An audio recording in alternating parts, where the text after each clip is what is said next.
absolutely surreal. I remember that night after the kids going down, you asked me how much that I thought you made everything related to YouTube. In just May. Just 1 month.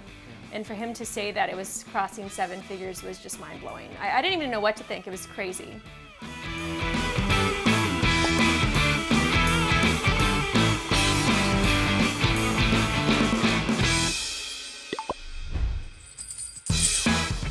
All right, ready to rock. Here we go. Recording, and let's get the mic. Test, test, test, test. We'll change it to like 0.5 speed on YouTube. Yeah. My name is Kevin, I'm 28, and I make just over $5.75 million per year. My name is Lauren, I am 30 years old, and I make $250,000 per year. Together, we make over $6 million per year. And we live in Ventura, California. And welcome to, wait for it, Millennial Money. I'm a real estate broker and real estate investor, and lately I've started making YouTube videos to teach what I know about investing in real estate and stocks online. I am a full-time mother and also full-time property manager, managing our own properties.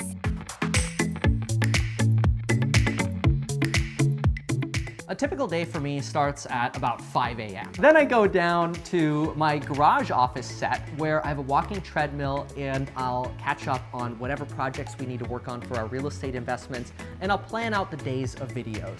After that, by about 2 p.m., I like to go on a run with Lauren, so I get a little bit of fresh air outside since I'm mostly stuck in the office from 5 to 2 answering text messages or calls or filming videos. After the run, I'll catch up on emails a bit again. I'll look at properties and projects that are going on, existing renovations, and the goal is to have this drop-dead deadline by 5 p.m. of just hanging out with the kids. Come here! Come here! A typical day for me would be setting my alarm for 8 a.m., but knowing that my children will be waking me up at 6 a.m., so I get up around 6:30 every day, and then I kind of just hang out with my kids, kind of ease into the day, look at all the assignments and virtual videos that are given to me from my son's teacher at his school. So in addition to that, I also have to attend to my younger son who is not in school and just handle his needs. I also have a lot of property management stuff that I continually have to deal with, emails, texts, or renovations, so I have to do that as well. How about when I text you and I'm like, Lauren, I need an answer right now. And then, right now. And then I'm in a distance learning meeting with the teacher. Shut up.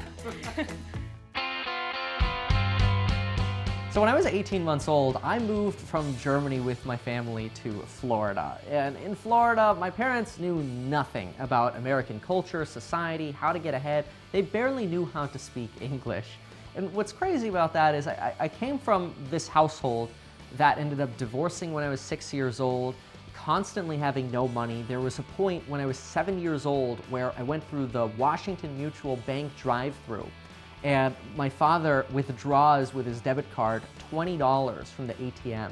And I'm, classic 7-year-old, like, oh, Dad, can I have that? And he's like, Kevin, I only have 11 of these left. This is at the same time as we're losing our house after the divorce, and things are just a mess. And coming from that to meeting you and both of us basically being at zero, having around $6,000, $8,000 each, somewhere around there, and going into becoming real estate agents, being property managers, investing in real estate, using the mentorships that are all around us, and taking that and then just making our own reality happen has been really empowering. And if anything, I can look back and say, wow, it kind of makes me want to share that story and say, anybody can do this if we were able to do it.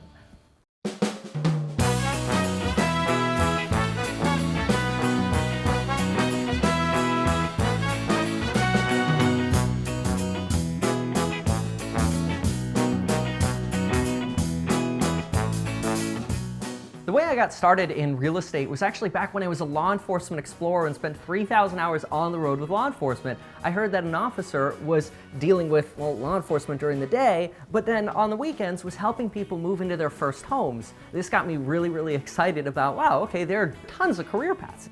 Some of my earliest memories were going on appointments with my mother, who was a very, very highly successful property manager. And fast forward until I was 18 when I was studying and getting my real estate license. I then chose to follow the career path of my mother and work alongside with her and do professional property management.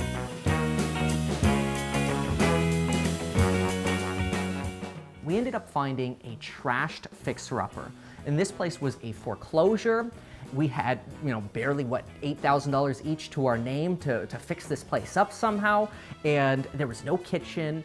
The bathrooms were gone. The toilets were gone. It was a disaster. It wasn't just an educational process for these people touring our home. It was an educational process for us in knowing how to work with design and work with staging and just everything related to the process of buying and renovating a home. So we got kind of addicted to the idea of just owning homes and renovating them. And especially in a cost-effective way. We're about to close on our 20th property in Southern California, which will be a threeplex, 3-unit apartment building that we're turning into a 6-unit apartment building, which Lauren is really excited about managing.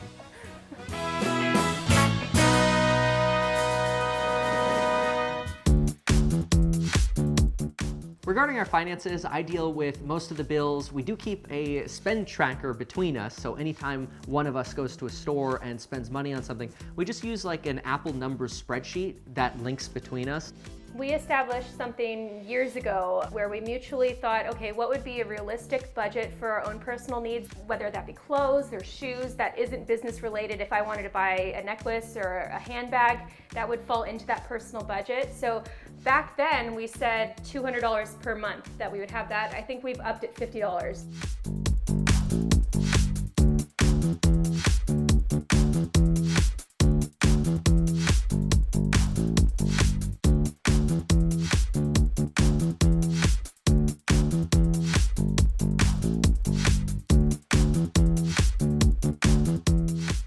I think that's a really good strategy for couples though, because it doesn't cause any resentment. So I decided to start a YouTube channel and share all of the experiences I had and mostly all of the things I screwed up on to try to help people prevent making the same stupid mistakes that I had made.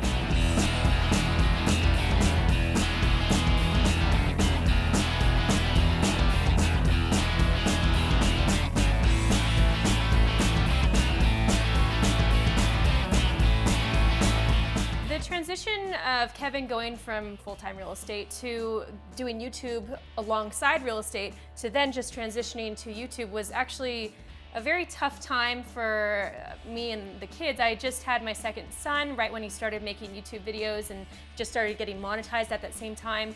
It was definitely an adjustment that we all had to work as a family to try and figure out the balance, because Kevin's nature is very much take on as much as you can possibly take on and work, and other things were suffering.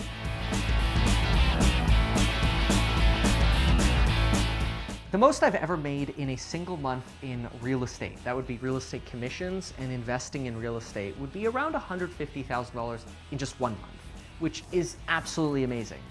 But the most I've ever made in a month from YouTube has been $1,070,000. I don't even know how to say that right. Sometimes I wake up in the morning and I think, seriously, this is what YouTube sent? It makes me feel like I'm playing with Monopoly money. Over the last 18 months now, our revenue has gone from just being real estate commissions to, well, breaking even or losing money on the construction business, to making a little bit of money on YouTube, $100 a day, $3,000 a month, to where we are now, where YouTube is paying somewhere around $200,000 a month. Affiliates and my courses and my educational programs, which people love, and then they'll go buy another one. All of those together can sometimes add up to another $300,000–$400,000 per month, which is absolutely mind-boggling because it doesn't feel like we're different people, but the number has changed. Yeah. I mean, there were 2 months this year during the pandemic where we crossed 7 figures in a month. That was my dream. My dream was that the construction business and the real estate sales business together would get me to $1 million a year. And that business failed and led to what we're doing now. So I could thank that failure for being where I am now, to where we had 2 months this year crossing 7 figures in 1 month. It's amazing. We have 2 children. We have Jack, he's 5, and we have Max, who's 2.5. I think the idea of having children is always something we've been very fond of. I keep telling Lauren we're having 6 kids. We do want to have like an army of kids. We do want that. But I think the idea of children is more fun than the actual reality sometimes. Say that. No.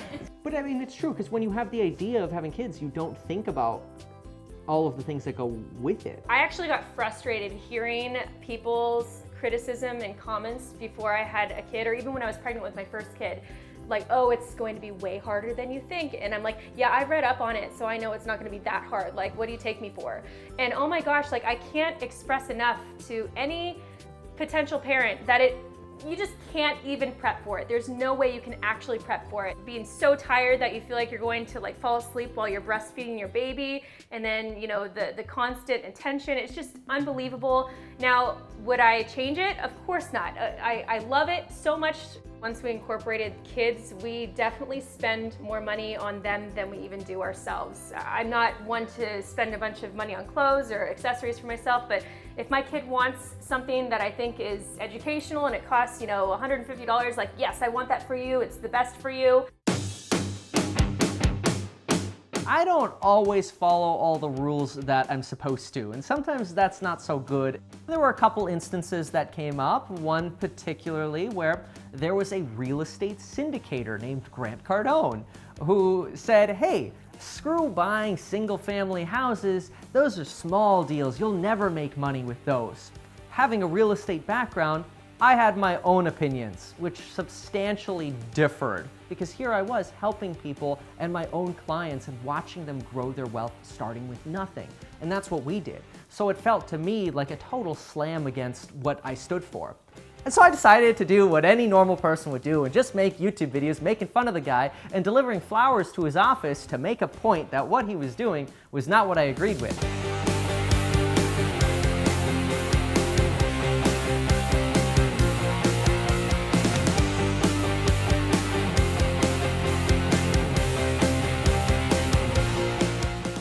From my experiences poking too many bears, I've learned it's really a good idea to have media insurance or insurances for whatever it is that your business is.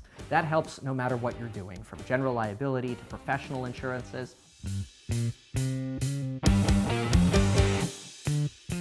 Every single year I look at myself and I'm like, oh gosh, last year I was an idiot.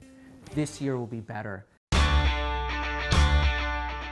When it comes to the future, we're really excited about growing our family, having more children once the pandemic is over, traveling with our children, letting them experience life in other countries, and just trying to live life to its fullest. I do think with Kevin, it's in his nature to always work, and he kind of gets like a high from making money, and so I respect that that's something he will always want to do, and I think he always will do it. But at the same time, I think you and I, we've talked about it, you recognize that we are at a dollar amount now that it makes sense to maybe take a step back a bit. And in the meantime, I guess I'll just keep playing Monopoly.